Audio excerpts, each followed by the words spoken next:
नमस्कार मेरे प्यारे विद्यार्थियों, स्वागत है आपका इंटरव्यू क्लासेस में। टेंसेस हम कंप्लीट कर चुके हैं, लेकिन उसके अलावा भी कुछ स्पेशल रूल्स है, गोल्डन रूल्स है, वो भी एक बार उनको भी पढ़ लेना चाहिए क्योंकि एग्ज़ाम के हिसाब से बहुत इम्पोर्टेंट है।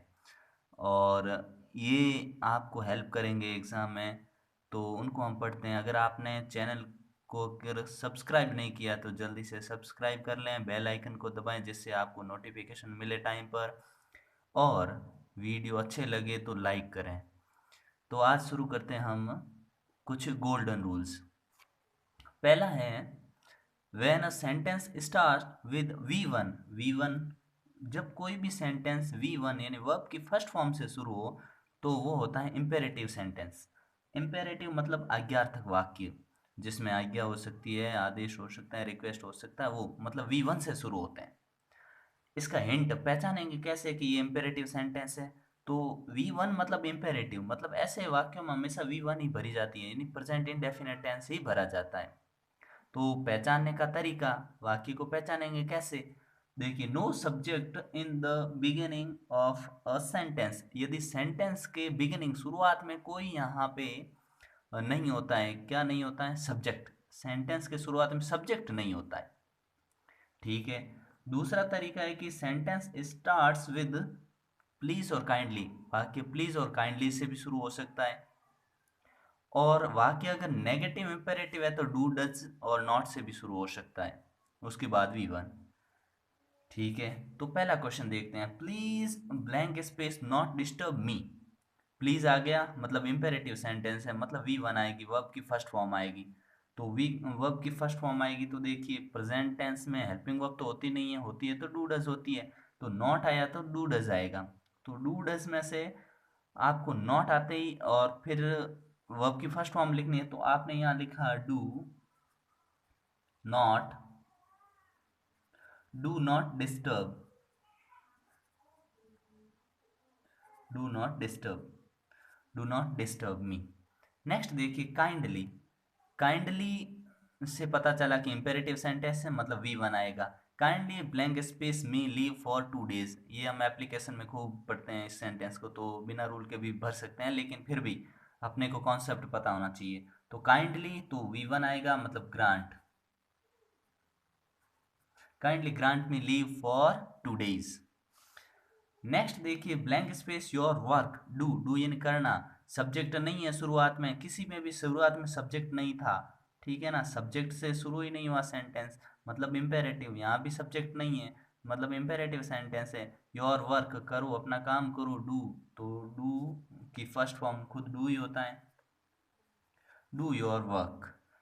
नेक्स्ट देखिए, blank space at the black board, यहाँ भी सब्जेक्ट नहीं है, मतलब इम्पेरेटिव सेंटेंस है, मतलब वी वन आएगा, वर्ब की फर्स्ट फॉर्म आएगी, मतलब प्रेजेंट इंडेफिनिट टेंस आएगा।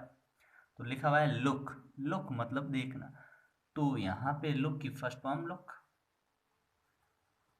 Look at the black board. Next rule देखिए,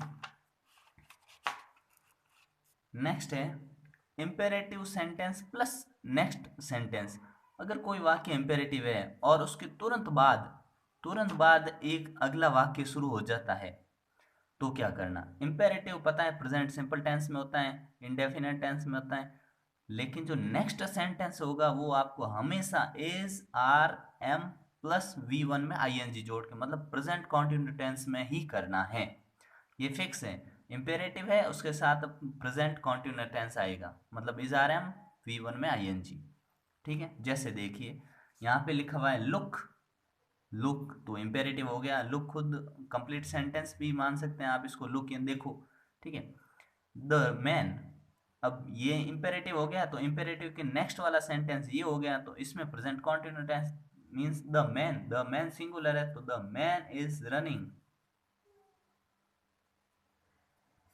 the man is running, sorry, running after the bus, bus के पीछे भाग रहा है। Perhaps he wants to catch it, शायद वो उसे पकड़ना चाहता है। तो देखिए यहाँ वांट्स आया है, ये भी हम पढ़ चुके हैं कि जो इमोशन शो करने वाली वर्ब्स होती हैं वो हमेशा प्रेजेंट इंडेफिनिट टेंस में आती हैं। यहाँ ही था तो यहाँ वांट्स हो गया, अगर दे होता तो वांट ही होता। ठीक है, नेक्स्ट सेंटेंस देखिए, डोंट गेट आउट नाउ, अभी बाहर मत जाओ। द ट्रेन, अभी बाहर मत निकलो। The train blank space move fast, train train तेजी से चल रही है। तो देखिएगा कि डोंट गेट आउट नाउ, अब इसका मतलब ये हो गया सेंटेंस सब्जेक्ट से शुरुआत नहीं हुआ, मतलब इम्पेरेटिव है, तो V1 भी आ गया। इम्पेरेटिव सेंटेंस आ गया, इसके बाद वाला कंटिन्यू में होगा, प्रेजेंट कंटिन्यू टेंस होगा। तो is the train is moving, the train is moving fast. Do not make a noise, यहाँ भी देखिए वर्ब की फर्स्ट फॉर्म आ गई, सब्जेक्ट नहीं है मतलब इम्पेरेटिव है, उसके बाद वाला प्रेजेंट कंटिन्यू टेंस में होगा। द बेबी, बेबी सिंगुलर है तो baby is sleeping, the baby is sleeping. Next देखिए, ये बहुत इंपॉर्टेंट है, पैसिव वर्ब्स कैसे भरना। तो पैसिव वर्ब्स भरने के लिए देखिए हिंट क्या है, कैसे पहचानेंगे कि ये सेंटेंस पैसिव का है कि नहीं है। तो सबसे पहले कि subject is not, subject in passive mode, मतलब सब्जेक्ट हमेशा पैसिव मोड में होगा। पैसिव का मतलब होता है इनएक्टिव या निष्क्रिय, हिंदी में मतलब सब्जेक्ट काम नहीं करेगा। सब्जेक्ट उसमें होता है लेकिन काम नहीं करता है, सब्जेक्ट सब्जेक्ट द्वारा काम नहीं किया जाता, वो पैसिव वॉइस होता है। या फिर बाई प्लस सब्जेक्ट, अगर ये मिले तो वो डेफिनेटली पैसिव वॉइस है ही। ठीक है, हालांकि पैसिव वॉइस भी हम करेंगे इसके बाद में। देखिए द थीप, चोर, the thief blank space yesterday arrest, yesterday यानी past simple tense, simple past tense yesterday. ठीक है, तो उसमें V2 आता है मतलब सेकंड फॉर्म, लेकिन पैसिव के अंदर हेल्पिंग वर्ब चाहिए आपको। तो द थीप, अब अरेस्ट किया गया चोर को कल, अब चोर को अरेस्ट किया गया, सब्जेक्ट कौन है, चोर है, लेकिन क्या चोर ने काम किया, काम तो पुलिस ने किया अरेस्ट करने का, यहाँ काम चोर नहीं कर रहा है, ठीक है ना, पुलिस कर रही है। तो ये पैसिव का सेंटेंस हो गया। तो पैसिव के वही सेंटेंस होते हैं जिनमें मतलब सब्जेक्ट होता है लेकिन सब्जेक्ट काम नहीं करता है, यहाँ नहीं कर रहा है सब्जेक्ट काम, काम तो पुलिस कर रही है। ठीक है, तो देखिए द थीप, तो हेल्पिंग वर्ब आ जाएगी वॉज, ये वॉज वगैरह इसमें आता है आपके प्रेजेंट इंडेफिनेट टेंस को जब आप बदलते हैं पैसिव में तब आता है। ठीक है, लेकिन ये पैसिव वॉइस जब हम पढ़ेंगे तो उसमें आपको क्लियर हो जाएगा। फिर थर्ड फॉर्म आती है, हेल्पिंग वर्ब के बाद में थर्ड फॉर्म आती है इस टेंस में, तो हम यहाँ लिख देंगे अरेस्टेड, अरेस्टेड। नेक्स्ट देखिए many books blank space every year, every year से पता चला कि प्रेजेंट इंडेफिनिट टेंस है, सिंपल टेंस है, तो प्रेजेंट सिंपल टेंस में ये पब्लिश। अब ध्यान रखिए कि आपको यहाँ चाहिए पब्लिश थर्ड फॉर्म और हेल्पिंग वर्ब। तो मैनी बुक्स तो हो गया प्लूरल, प्लूरल के साथ हेल्पिंग वर्ब आती है आर पब्लिश्ड, पब्लिश्ड।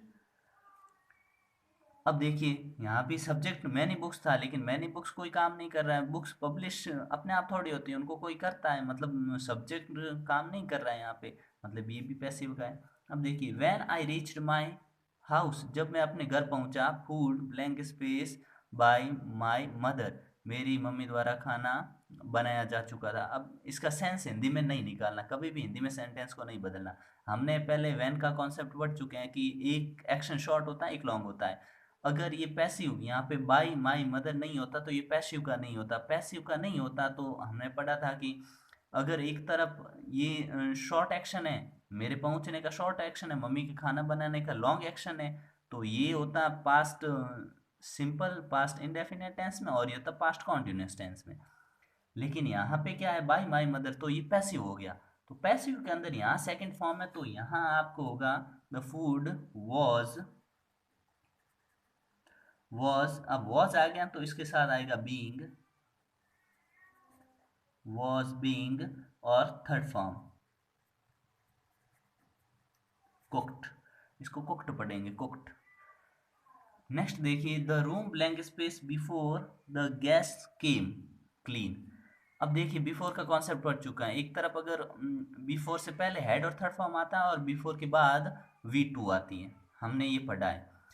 तो यहाँ पे द रूम, अब क्लीन साफ करने का काम हो चुका है पास्ट में, तो पास्ट में हो चुका तो हमने इसके लिए पढ़ा है कि हैड और थर्ड फॉर्म आना चाहिए, लेकिन यहाँ पे पैसिव है ये, ठीक है ना। तो पैसिव है तो आप यहाँ करेंगे the room, room had, had के साथ आता है बीन, रूम हैड बीन और third form cleaned, cleaned before the guest came. Next देखिए, the thief blank space tomorrow arrest. अब ये फ्यूचर शो करता है, ठीक है ना, फ्यूचर शो करता है, मतलब यहाँ पे द थीप विल अरेस्ट ऐसा होता, लेकिन पैसिव में बनाना आपको, पैसिव में बनाना the thief will be, will be arrested. इसमें हमेशा V3 ही आती है, वर्ब की थर्ड फॉर्म ही आती है। नेक्स्ट रूल देखिए जो कि बहुत ही आसान है, यदि प्रीपोजिशन प्रीपोजिशन मिले तो उसके बाद में आपको हमेशा V1 प्लस ING, मतलब वर्ब की चौथी फॉर्म बोल दो या कॉन्टिन्यूस वाली फॉर्म बोल दो, वो भरनी ही भरनी है। जैसे देखिए, Raman is interested, interested in, अब ये इन एक प्रीपोजिशन है, तो इन प्रीपोजिशन है स्टोरीज, ठीक है, राइट राइट इन लिखना, स्टोरीज, ठीक है ना, स्टोरीज राइटिंग का उसको शौक है, तो इन प्रीपोजिशन दिखा, उसके जस्ट बाद में खाली जगह है तो आपको वर्ब में ING जोड़ना, तो यहाँ हो जाएगा राइटिंग, WRITING, ये आई है और ये भी आई है, राइटिंग। नेक्स्ट देखिए, he went on without blank space stop, without ये भी एक प्रीपोजिशन है, विदाउट तो स्टॉपिंग, स्टॉपिंग। नेक्स्ट देखिए, नेक्स्ट रूल है, यदि आपको सेंटेंस में मिले in case, unless, if, when, as soon as, तो हमेशा आपको सिंपल प्रेजेंट टेंस ही भरना है। इसके बारे में हम पहले टेंसेस में खूब बात कर चुके हैं, ठीक है ना। लेकिन अगर दो सेंटेंस हो, क्लॉज हो उसमें, तो एक अलग नियम होता है, वो भी हम पढ़ चुके हैं। तो यहाँ देखिए, carry umbrella in case it, क्योंकि इट प्रेजेंट इंडेफिनिट टेंस भरना है, तो इट के बाद में रेन, इट सिंगुलर है तो ये हो जाएगा, वर्ब भी सिंगुलर लेनी पड़ेगी, rains, rains, it rains. Next देखिए, you won't pass unless you blank space hard work, यहाँ पे वर्क, तो देखिए यू है प्लूरल तो वर्क भी प्लूरल ही है, तो यहाँ लिख देते हैं work, you work. Next rule देखिए, ये बहुत इंपॉर्टेंट है, rule number 5, causative verbs. Causative verbs वो होती हैं जिनमें मतलब प्रेरणार्थक या कारणवाचक बोल सकते हैं इनको, इसमें प्रेरणा होती है, सब्जेक्ट खुद काम नहीं करता है बल्कि वो करवाता है काम, ठीक है। ये कौन कौन सी होती हैं, जैसे लेट, गेट, हैव, हेल्प और मीक, ये 5 आपके कॉजेटिव वर्ब्स हैं। लेकिन गेट के बाद में अगर आपको ब्लैंक स्पेस होगा तो उसको 2 + V1 भरना होता है, बस ये ध्यान रखना, गॉट, गेट। किस में, वो भी इनके 2 प्रकार होते हैं, उनमें से एक्टिव पॉजिटिव में भरते हैं, ध्यान रखना। पैसिव में गॉट होता तो 2 के साथ V1 नहीं भरना होता, सीधा V1 ही भरना होता है। अब देखिए, ये 2 प्रकार के होते हैं पॉजिटिव वर्ब्स, इनके सेंटेंस होते हैं, एक तो एक्टिव पॉजिटिव, एक होता है पैसिव पॉजिटिव। एक्टिव पॉजिटिव के सेंटेंस हो गए, सब्जेक्ट आएगा, फिर पॉजिटिव वर्ब, ये पांचों में से कोई भी हो सकती है, फिर पर्सन आएगा, फिर V1 वर्ब, यानी यहाँ पे V1 आएगी, ठीक है ना, वर्ब कौन सी, V1 आएगी, फिर ऑब्जेक्ट। और अगर यहाँ पे पॉजिटिव वर्ब अगर आ जाए आपके गेट, तो यहाँ 2 + V1 आएगा। और पैसिव पॉजिटिव में क्या होता है, सब्जेक्ट गेट या हैव प्लस थिंग, कोई भी वस्तु आएगी, थिंग, और V3 ने वर्ब की थर्ड फॉर्म आएगी बाय पर्सन, मतलब ये पैसिव में बनेगा, ठीक है ना। तो पैसिव में V3 ही आती है, बाय फिर सब्जेक्ट जुड़ा हुआ, तो ये पैसिव हो गया। अब कुछ क्वेश्चन इसके देख लेते हैं। I made Vivek blank space back home, अब क्योंकि मेड, मेड एक पॉजिटिव वर्ब है, विवेक तो यहाँ पे गो, तो फर्स्ट फॉर्म ही भरेंगे हम, गो का गो भर दो। Next, I have the gardener, अब हैव आया, हैव एक पॉजिटिव वर्ब है, द गार्डनर, यहाँ कॉजेटिव वर्ब है वो, तो वर्ब के रूप में प्रयोग हुआ, इसलिए हम वी वन भरेंगे यहाँ। क्या? Water, water the plant. मेरे पास एक गार्डनर है जो पौधों को पानी पिलाता है, ठीक है। I got the letter blank space by my mother, by my mother आया है। बाय माई मदर मतलब ये पैसिव हो गया, तो पैसिव हो गया तो इसमें आपको इसकी थर्ड फॉर्म भरनी पड़ेगी, ठीक है ना। तो थर्ड फॉर्म होगी पोस्टेड, पोस्टेड। नेक्स्ट देखिए, I got my hair blank space by a barber, by a barber आ गया। यहाँ बाय अ बार्बर नहीं लिखते ना तो भी पता चल जाता, क्योंकि बाल काटने का काम नहीं करता ये, अननेसेसरी सब्जेक्ट है, ठीक है। तो यहाँ नहीं लिखे तो भी जरूरी नहीं था कि लिखना, ठीक है। तो कट, तो कट की तीनों फॉर्म सेम होती हैं, कट कट कट, ठीक है। तो यहाँ पर दिया CUT, कट। नेक्स्ट रूल देखिए, रूल नंबर 6। यदि सेंटेंस में लिस्ट हो तो आपको लिस्ट, लिस्ट मिले तो आपको वहां पे शुड और वी वन भरना है। लिस्ट दिख गया, ये फिक्स है कि लिस्ट मिलते ही आपको और कुछ नहीं सोचना है कि सेंटेंस कैसा है, कुछ नहीं सोचना। ही is walking carefully list he slip, slip यानी फिसलना, तो यहां हम भरेंगे ही के बाद should slip, should slip. Work hard list, list दिख गया, फिर you should, you should fail, you should fail. Rule number 7 देखिए, यदि पहले ब्लैंक स्पेस हो, मतलब पहले कोई सेंटेंस हो, कुछ भी सेंटेंस हो सकता है, यहाँ पे सेंटेंस हो, उसके बाद में एज ए बीच में आए, ध्यान से सुनिएगा, पहले खाली जगह, सॉरी खाली जगह नहीं, पहले सेंटेंस हो फिर एज अ बीच में आए फिर सब्जेक्ट आए, तो वहां बाद में आपको वर ही भरना है, यहाँ पे वर ही भरना है। जैसे देखिए, he is walking as if, he, be, be मतलब यहाँ वर ही भरना है, WERE, were mad, he is walking as if, वो ऐसे चल रहा है मानो कि वो पागल हो, ठीक है। नेक्स्ट देखिए, पहले पास्ट टेंस हो फिर सेंटेंस के बीच में एज इफ भी आए फिर सब्जेक्ट आए, ठीक है ना। मतलब पहले पास्ट हो, यहाँ पे पहले पास्ट नहीं था, पहले कोई भी सेंटेंस कुछ भी हो सकता है, पास्ट के अलावा कुछ भी हो सकता है, ठीक है। फिर एज इफ था, फिर सब्जेक्ट था तो हमने वर्ब भरा। लेकिन अगर पहले पास्ट टेंस हो फिर एज इफ हो फिर सब्जेक्ट हो, तो यहाँ आपको हैड प्लस थर्ड फॉर्म भरना है। जैसे देखो, ही क्राइड, तो ये आ गया past tense, as if he, अब देखिए इनसेन, इनसेन यानी पागल, तो ही ब्लैंक स्पेस, तो यहाँ आएगा हैड, हैड, और थर्ड फॉर्म होगी gone,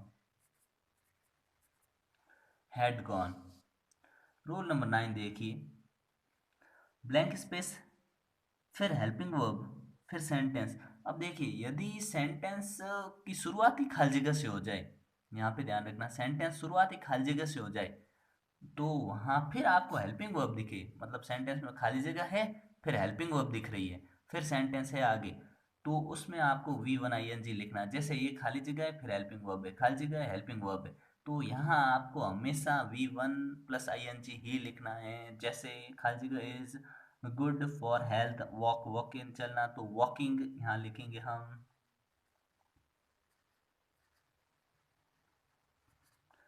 walking is good for health, ठीक है। नेक्स्ट देखिए, blank space is prohibited here park, तो यहाँ पे हेल्पिंग वर्ब दिखा, यहाँ खाली जगह है, मतलब आपको ये हमेशा ध्यान रखना कि यहाँ पे ING लगा के वर्ब लिख देनी है, तो PARKING, पार्किंग। नेक्स्ट देखिए, अब दो ही रूल बचे और दोनों ही बड़े आसान है, बस इसमें थोड़ा सा पढ़ना पड़ेगा, बाकी समझने की चीजें, लेकिन इसमें इन दोनों में याद रखना पड़ेगा। want, decide, refuse, accept, hope, expect, promise, learn, fail, wish, ask, invite, order, ये वर्ड आपको जहां भी मिले और उसके बाद में खाली जगह है, तो आपको 2 + V1 वन भरना है, 2 + V1, ठीक है। जैसे देखो, अब देखो टू होता तो आप V1 आराम से भर देते, क्योंकि टू के बाद हमेशा फिक्स है कि V1 ही आएगा, लेकिन आपको ब्लैंक स्पेस में ये दे दे पूरा तो समस्या होती है, इसलिए ये वर्ड्स याद करने हैं। I promise blank space did at once, तो यहाँ लर्न आया, तो देखिए यहाँ पे प्रॉमिस आया, प्रॉमिस इन्हीं वर्ड्स में से है, ठीक है ना, ये पड़ा प्रॉमिस, तो प्रॉमिस के बाद में खाली जगह मिल गई, तो आपको टू और V1 मतलब learn, to learn, to learn, ठीक है। वी हैव डिसाइडेड, ये डिसाइडेड मिल गया आपको, ये पड़ा डिसाइडेड, ठीक है ना, ये पड़ा डिसाइडेड। इसके बाद में खाली जगह मिल गया दिस प्लेस टुमारो, ठीक है ना, तो लीव मतलब to leave, to leave this place tomorrow. Last rule है like enjoy suggest mind finish dislike avoid prevent forgive keep, ये वर्ड आपको जहां भी मिले तो आपको हमेशा इसके तुरंत बाद में आपको V1 प्लस ING भरना है। तो ध्यान रखिएगा, ये वर्ड मिले आपको तो टू प्लस V1, और अगर ये वर्ड्स मिले आपको तो V1 में ING जोड़ना। जैसे देखिए आई लाइक क्रिकेट, तो प्ले है ना, तो आई लाइक आ गया, लाइक ये पड़ा, तो I like playing, I like playing cricket. I don't mind blank space alone be, तो माइंड आ गया, माइंड ये पड़ा, कहाँ है? ये रहा, तो यहाँ भरेंगे बीइंग, बीइंग। यहाँ आपके ये सॉरी दिखा नहीं आपको, आई डोंट माइंड बीइंग अलोन, तो यहाँ पे ये पूरा हुआ चैप्टर। अब हम नया चैप्टर शुरू करेंगे नेक्स्ट अपने पार्ट में। तब तक आप पढ़ाई जारी रखिए अपनी, और वीडियो पसंद आया हो तो आप लाइक करें, चैनल को सब्सक्राइब करें, अपने दोस्तों को बताएं। जय हिंद, जय भारत।